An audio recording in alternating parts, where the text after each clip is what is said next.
नमस्कार बंधुरा काकुलिस fantasy channel आपनादेर सकलके स्वागत। এই ভিডিওটা হচ্ছে গতকালে, তো সেটা আমি আজকে আপনাদের সামনে নিয়ে আসছি। এটা হচ্ছে গতকাল রাতে গেছিলাম আমার বাপের বাড়িতে। তো আমার হাত ধরে রয়েছে রাহি, আর যে কারণে গেছিলাম সেটা হচ্ছে কালকে দোল গেছে, তো বাবাকে ওই পুচকে দুটো রং মাখাতে যাবে, সেই কারণে গেছিলাম। এই হচ্ছে আমার রাই, ও রাইও আমার পাশে বসে আছে। তো আগে বাবাকে রং মাখাবো, আমি মাখাবো না, আমার মেয়েরা মানে আবির দেবে ওর দাদুকে। তো বাবা বসে আছে। আর রাতের বেলা না ওদের যে মানে বারান্দার লাইটটা এতটাই কম যে অত ভালো বোঝা যাচ্ছিল না। তো প্রথমে রাই দিল ওর দাদুকে, একটু মাথায় দিয়ে দিল আর কি কপালের মধ্যে। আমি বললাম একটু পায়েও দাও, এবার একটু পায়ে দিল। আসলে কি আমার বাবাকে ওরা অতটা ভালো চেনে না, মানে চেনে ঠিকই কিন্তু যেতে চায় না, কারণ ওই বাড়িতে সেরকম একটা যাওয়া আসা হয় না, তো সেই কারণে। আবার একটু গালেও দিয়ে দিচ্ছে, দেখুন লাইটটা একটু কম, হয়তো বুঝতে একটু অসুবিধা হচ্ছে, কিছু করার নেই, কারণ ভিডিওটা আমার দাদা তুলেছিল। এইবার একটু মিষ্টিও খাইয়ে দিল ওর দাদুকে। এইবার আসছে রাহি, রাহিকে বললাম, রাহি তো প্রথমে কিছুতেই আসবে না, তারপরে বললাম যে দাদুকে একটু রং দিয়ে দাও। এই দেখুন মাথার মধ্যে একটু আবির দিয়ে দিল, আমি বললাম পায়েও একটু দাও, এবার পায়ের মধ্যেও দিয়ে দিচ্ছে ওর দাদুকে। আসলে কি আমার বাবার অনেকটাই বয়স হয়ে গেছে, জানি না বাবা কতদিন আর আমাদের মধ্যে থাকবে, কিন্তু একটা স্মৃতি তো হয়ে থাকবেই। বাবার অনেকটাই বয়স, প্রায় 80-র কাছাকাছি আমার বাবার বয়স, কারণ অনেক বয়সেই বাবা বিয়ে করেছেন। আর তারপরে আমরা আর কি, যাই হোক, তো এই নাতি নাতনি বলতে এই দুজন, তো এদের জন্য আশা করে থাকে। রাহি খাইয়ে দেওয়ার পরে এবার দুজনে মিলে গেছে দিদুনের সঙ্গে খেলতে। দিদুন তো ওদের বোন যাকে বলে, একদম মনে হয় দিদুন যেন ওদের সমান। দেখুন একা একাই রাহি দিদুনকে পড়াচ্ছে। তো দিদুনকে পড়ানো হয়ে গেছে রং, এবার কিছুতেই ছাড়বে না, আমি যত বলছি থাক আর করতে হবে না, না করবে। এই দেখুন পায়ের মধ্যে একা একা দিচ্ছে, দেখুন কি বুদ্ধি আমার রাইয়ের, দেখেছেন? রাইটা রং খেলতে খুব ভালোবাসে। আসলে ছোট মানুষ তো বিভিন্ন কালারের আবিরগুলো দেখেছে। আর এবার তো বললামই রং তো আমি সেভাবে মানে কাজে লাগাইনি। এবার আবার মিষ্টিও খাইয়ে দিচ্ছে দিদুনকে, দেখুন দিদুনকে খুব ভালোবাসে ওরা দুজন। মানে দিদুনের সঙ্গে ঝগড়া করবে, দিদুনকে বকাবকি করবে, তাড়িয়ে দেবে, আবার দিদুন যদি চলে যায় তখনও কাঁদবে, এরকম অবস্থা। আর আমার মা তো ওদের একদিনও না দেখে থাকতে পারে না, সেটা তো এর আগেই আমি বারবার করেই বলেছি, কারণ আমার মায়ের আমার জীবনে অনেক অবদান আছে। আমার এই বাচ্চা দুটোর পেছনে আমার মা যদি না থাকতো তাহলে কোনোদিনই আমি বড় করতে পারতাম না। তো যাই হোক, এবার ওদের হয়ে গেছে, যত বলছি যে রাইকে সরতে, এবার একটু রাহি দিয়ে দিক দিদুনকে। রাহিও দিদুনকে ওই দেখুন একা একাই পরিয়ে দিল, কপালে আবার একটা আঙুল দিয়ে পড়াচ্ছে।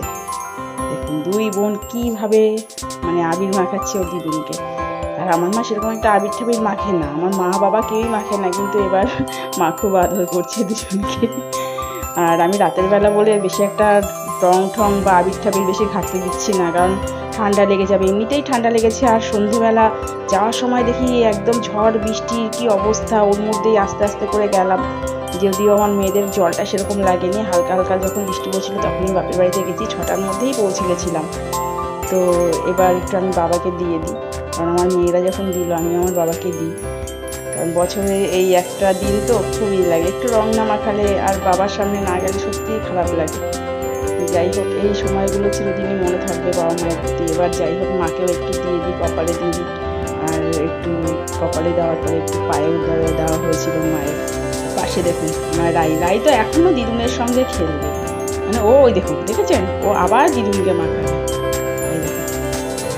দুটো মিলে কি শুরু করেছে, এবার দিদুন আবার মাখাচ্ছে, মানে দিদুনের সঙ্গে কি খেলার চোট দেখুন দুটো। ওই দেখুন কিছুতেই রাই ছাড়বে না, রাই শুধু দিদুন আর দিদুন। আবার দিদুনের সঙ্গে বললাম না ঝগড়া করে। যাই হোক, এবার আমি বললাম যে দাদা পাশে আছে কিনা, দাদাকে বললাম একটু রেডি হয়ে আয়, সন্ধ্যাবেলা তো ও সবাই মানে দোকান থেকে এসে ওরও কাজ ছিল অনেক, কারণ আমাদের যেহেতু বাড়িতে মানে বাপের বাড়িতে দোকান রয়েছে, মানে ফাস্টফুডের দোকান, তো সেখানে তো ওকে থাকতে হয়। আস্তে আস্তে অনেকটাই সময় লেগে গেছে। তারপরে আমি যাওয়ার পরে আমি বললাম একটু রেডি হয়ে নে, তোকে মনারা রং দেবে। এবার ওর মামা বলছে ঠিক আছে আমি আসছি, দেখা যাক। মামাকে দেখলে আবার একটু ভয় পায়, কিন্তু কি করব বলুন, মামা এখন অতটা বোঝে না। আমি সেদিনকে বলেছি যে আগে তাও ভীষণ কাঁদতো, এখন অত কাঁদে না, মামার পাশ থেকেই থাকে, কিন্তু মামার কাছে যেতে চায় না। কালকে দেখলাম ভালোই খেললো মামার সঙ্গে, এই যে মামার আবির দেবে কিছুতেই নেবে না, দেখুন অবস্থা, দেখুন মুখ টুক সরিয়ে কি অবস্থা, ভয় পাচ্ছে মামাকে। মামা বলছে একটু আবির দিয়ে দিতে দেবে না, দেখুন। তো তো দাদাকে আমি একটু পরিয়ে দিয়েছিলাম আর কি। আবার ওই দেখুন এবার দিদুনের হাত ধরে মামাকে দিল। দেখে কিন্তু মানে দূর থেকে মামাকে দেখলে হাসবে বা দূর থেকে মামার সঙ্গেই করবে, এই আর কি মারবে, কিন্তু সামনে আসলেই ব্যাস অমনি দুটো শুরু হয়ে গেল কান্না। এই দেখুন মিষ্টি নিয়ে ঘুরছে আর খাচ্ছে, দেখুন বাটির মধ্যে মিষ্টি নিয়ে দুই বোন মিলে খাচ্ছে আর ঘুরছে। তো ওদেরও খাওয়া হয়ে গেছে প্রায়, এই খাইয়ে নিয়ে এসেছিলাম। এবার এই মিষ্টিটাই লাস্ট আর কি। তো এর আগে তো মানে কি বলবো, যা খাবার দিয়েছে সব নষ্ট করেছে।